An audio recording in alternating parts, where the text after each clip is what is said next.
నేను CPM party. ఆ party ఆర్గనైజేషన్లో నేను ముందుండేదాన్ని అన్నింటిలో. నా పేరు పుతుంబాక భారతి. అందరికీ తెలిసిందే, ఏరియా మొత్తానికి తెలుసు నేను. అందుకని పేదలు కాదు, ధనికులు కాదు, ఎవరికి సమస్య వచ్చినా ఆ సమస్య ఉన్న చోట నేను ఉంటా, అంతే. ఆ విధంగానే ఈ కేసు తెలిసి కూడా నేను మణిపాల్లో చేర్చారు బాబుని, సీరియస్గా ఉంది అని తెలిసి నేను సీఎం గారిని కలిసే ప్రయత్నం చేశాను. నాకు మిత్రులు ఇద్దరు ముగ్గురు సహాయం చేశారు ఇక్కడ. వారి సహకారంతో నేను సెకండ్ టైం వెళ్ళేటప్పటికే నాకు ఇంటర్వ్యూ ఇచ్చారు. నేను చెప్పిన వెంటనే 10 లక్షలు చెక్కు రాశారు. ఇవాళ చెక్కు రిలీజ్ చేశారండి. ఇది తీసుకోవడానికి నన్నే రమ్మన్నారు, నేను వచ్చాను. దీన్ని బట్టి నాకు ఏమనిపిస్తుందంటే, ఇవాళ కొత్తగా ఏర్పడిన ఈ ప్రభుత్వం 5 సంవత్సరాల తర్వాత అధికారంలోకి వచ్చింది. చాలా ఆర్థిక ఒడిదుడుకులను ఎదుర్కొంటుంది.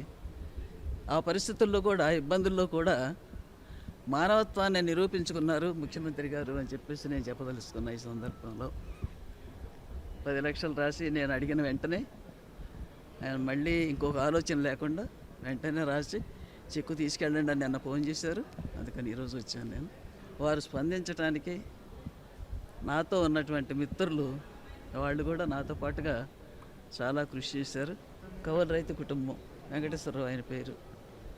భార్య భర్త, తల్లి తండ్రి కూడా కష్టపడి ఆ పిల్లల్ని ఇద్దరిని చదివించుకున్నారు, అమ్మాయి అబ్బాయిని.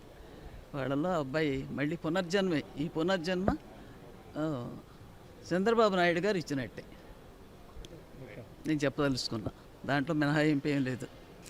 అది ఒకప్పుడు మేము పొలిటికల్గా మిత్రపక్షాలం అండి, ఇప్పుడేం కాదు. కాకపోయినా కూడా వాస్తవాలనే మాట్లాడుకోవాలి మనం.